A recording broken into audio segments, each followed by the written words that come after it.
arranqué mal, pero me quedé pensando en esto que decías vos, bueno, el tema del hackeo, ¿no? El tema de si hacer el bien o hacer el mal, y eso me da pie para arrancar con lo que les quiero contar. Si tuviera que serles completamente sincero, les diría, es prácticamente un error que yo estoy hoy acá hablando con ustedes. ¿Por qué? O sea, porque de donde vengo, ¿sí? De una familia hiper normal, ¿sí? Donde mi papá es policía, mi mamá es psicóloga social. O sea, la parte importante tuvo que ver con los valores, justamente con el saber hacer lo correcto, ¿sí? O sea, qué era correcto y qué no era correcto. Esa fue, digamos, la clave y para ser totalmente sincero, digamos, la elección, ¿no? O sea, algo que hoy reflexiono sobre ese pasado y sobre eso que me dieron mis viejos, o sea, la, la capacidad, digamos, infinita de ser curioso, ¿sí? La capacidad infinita de poder identificar entre lo que está bien y lo que está mal. Entonces, la verdad, formarse como emprendedor, ¿no? O sea, digamos, no tiene nada que ver con desde dónde uno viene, digamos, si tiene networking, no tiene networking, tiene que ver en un principio, digamos, con las elecciones, ¿no? Con las elecciones y desde mi caso, mi fórmula, ¿sí? Les pido que no tomen nada de esto como algo hecho, digamos, como la fórmula del éxito ni nada por el estilo, porque de hecho soy el primero en pensar de que estoy a medio camino en todo lo que hago, ¿no? O sea, me gusta ver que todavía hay mucho más por hacer. Y creo que de quién se rodea uno, ¿sí? De rodearse de las personas adecuadas es la clave, ¿sí? Y yo acá de nuevo vuelvo a la familia, ¿sí? O sea, el haber tenido el soporte de mis papás, de mi hermano, ¿sí? Bueno, hoy de mi esposa, de mis 3 hijos en toda esta aventura, fue clave en cada uno de los momentos. Porque todos tenemos altibajos y emprender es como ir en una montaña rusa. Entonces, en ese momento en el que uno está abajo, o sea, la familia es la que te dice, sí, yo te banco, sí, yo te banco, seguí adelante, y bueno, recién cuando lo escuchaba al inicio, digamos, al cofundador de Pedido Ya, o sea, escuchaba sobre el año, ¿no? O sea, yo empecé a emprender en 2007, ¿sí? 2007, para que se den una idea, los más tequis no existía ni Android ni existía el iPhone, ¿no? Y bueno, nosotros tuvimos la mejor idea de salir a vender una aplicación para celulares. Era genial, porque los clientes, amigos me decían, no, mira, te vas a hacer millonario, esto va a ser una bomba porque estás vendiendo algo que va dentro de un teléfono, pero bueno, algo que nadie podía usar en ese entonces. Entonces, pero bueno, ¿qué te motiva y qué te mueve cuando te encontrás en una situación como esta o cuando estás en la parte baja del altibajo, ¿no? Y es el propósito. O sea, cuando fundé la compañía fue con el propósito claro de mejorarle la calidad de vida a los ciudadanos, ¿sí? A través de la tecnología, a través de la ciberseguridad. Entonces, che, un hacker que está tratando de ayudar a la gente a que vivan de forma más segura, ¿no? O sea, ¿cómo se pega eso? Bueno, yo acompañé un día a mi abuela a una oficina de gobierno para hacer una validación de identidad. Nos llevó 1 hora, ¿sí? 1 hora esperando dentro de la oficina de gobierno solamente para que le miren el ID y le digan, ah, sí, bueno, vos sos vos. Entonces me dije, eso tiene que poder, digamos, resolverse con tecnología. Y muchas veces creo que ahí el propósito está rodeado de mucho humo, ¿no? El propósito para un emprendedor tiene que ser lo que te motiva a levantarte todos los días. O sea, lo que te mueve para llegar, digamos, a lograr algo que sea diferencial. Y puede ser cualquier cosa. En mi caso me motivó esto, y hoy les puedo decir, nuestra tecnología, lo que desarrollamos con todos los miembros de BU, impacta en más de 220 millones de usuarios a nivel mundial, ¿sí? Muchas personas durante esta pandemia dejaron de ir a una oficina o de hacer un trámite presencial, o mejor dicho, lo pudieron hacer por el bloqueo que generó esta situación gracias a nuestra tecnología. Y eso tiene que ver, de nuevo, con la motivación. Y para algunos puede ser volverse millonarios, para otros puede ser volverse famosos, y para otros puede tener que ver, digamos, con el impacto sobre las personas. Entonces nosotros, y yo particularmente, siempre tuve claro que temas de inclusión financiera e impacto social eran súper relevantes. Ahora, ¿qué pasa en este camino, ¿no? Cuando uno se forma. O sea, yo, sin dudas, el hito en mi vida fue la computadora que me regalaron mis papás, ¿sí? Y bueno, y la otra es que no me gusta el fútbol. Entonces, en general, cuando cuento esto, todos se entienden. Mientras que otros jugaban al fútbol, yo me quedaba jugando con la computadora, ¿no? Y de ahí, con mi hermano, esta experiencia. Y la realidad, digamos, que sin haber terminado la universidad y habiéndome enfocado exclusivamente en ciberseguridad, fue lo que nos dio y nos abrió la oportunidad de poder llegar a donde estamos hoy por hoy. Pero durante ese camino, o sea, las cosas más importantes que me pasaron después de un no. El primer cliente fuera de nuestro país de fundación, el primer cliente ahora en Europa, acabamos de cerrar nuestro primer contrato en Europa, el primer inversor, el primer cliente regional, ¿sí? En torno a la compañía, es un cliente que operara en distintos países, o sea, fue después de un no. Entonces, los invito a todos a no acepten el no. Y no acepten el no no tiene que ver con un capricho, sino entiendan qué hay atrás del no.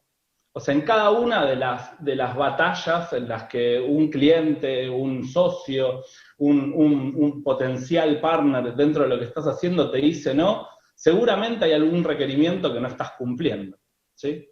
O sea, no es casualidad que te digan que no. Entonces ponete, trabajalo, enfrentá ese no y volvé a la carga.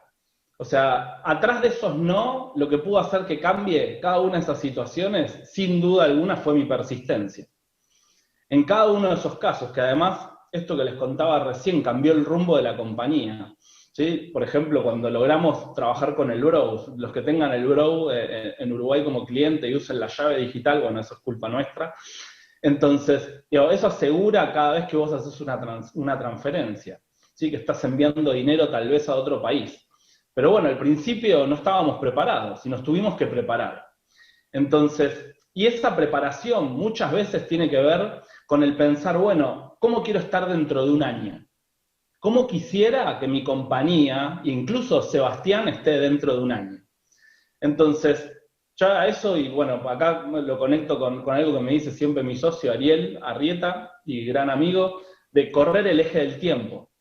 O sea, correr el eje del tiempo significa, bueno, si yo quiero ser una compañía multinacional, quiero que mi emprendimiento logre A, B y C, tengo que obrar en consecuencia de eso, ¿sí? Funcionar de la manera en la que espero que esto funcione dentro de un año. Y probablemente eso haga que estemos a la altura de las circunstancias en el momento en el que sea necesario, ¿no?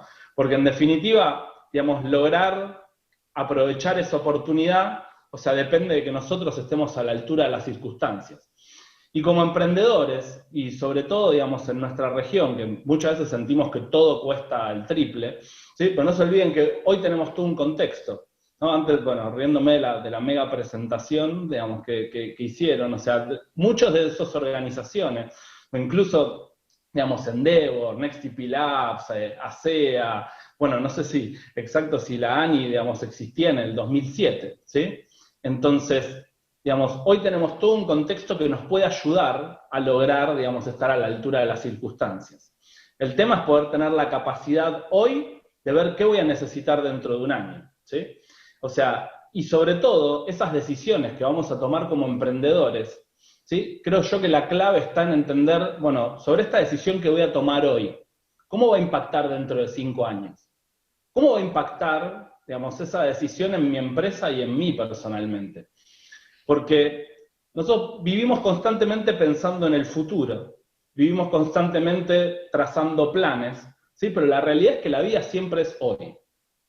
Entonces, si no tenemos la capacidad de vivir el presente, ¿sí? De experimentar, de sentir, de darnos el espacio para, digamos, vivir la experiencia que estamos viviendo hoy, es decir, bueno, en parte alguna, disfrutar el viaje. O sea, difícilmente, digamos, podamos entender qué va a pasar dentro de esos 5 años, porque en definitiva, digamos, el Sebas que arrancó BU en el 2007, o sea, nada tiene que ver con el del 2020. Entonces, cuando lleguemos a 2020, veamos en retrospectiva, ¿sí? Cuando estemos en el futuro, quiero decir, y veamos en retrospectiva lo que logramos, ¿sí? O sea, la decisión y la cabeza de este Sebas del futuro es completamente distinta. Entonces, de nuevo, yo creo, y compartiéndoles cómo fue mi experiencia hasta hoy, creo que la clave tuvo que ver con las elecciones. Y las cosas que se eligen son para mí las más importantes. La ética, la transparencia, el ser coherente, ¿sí? El ser transparente, son todas elecciones. Entonces, en la medida en la que uno, digamos, atraviese ese camino, siguiendo, digamos, esas líneas éticas, si quieren, esas elecciones, va a ser mucho más fácil poder ver, digamos, la luz al final del túnel. O sea, el budismo que practico y que mencionaban en la introducción, ¿sí? Es el budismo de Nichiren Daishonin, es un budismo que se ocupa de todo a través de una fórmula muy simple, ¿sí? Las reglas de causa y efecto. Si algo que vos haces, genera una consecuencia.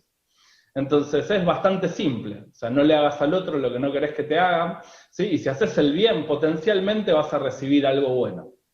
Entonces, si uno, digamos, elige, digamos, esas luchas, ¿sí? Que tiene, digamos, en el día a día, y se maneja con reglas, digamos, que sean coherentes durante toda esta etapa, va a ser muy fácil que vean ese objetivo realizado, ¿sí?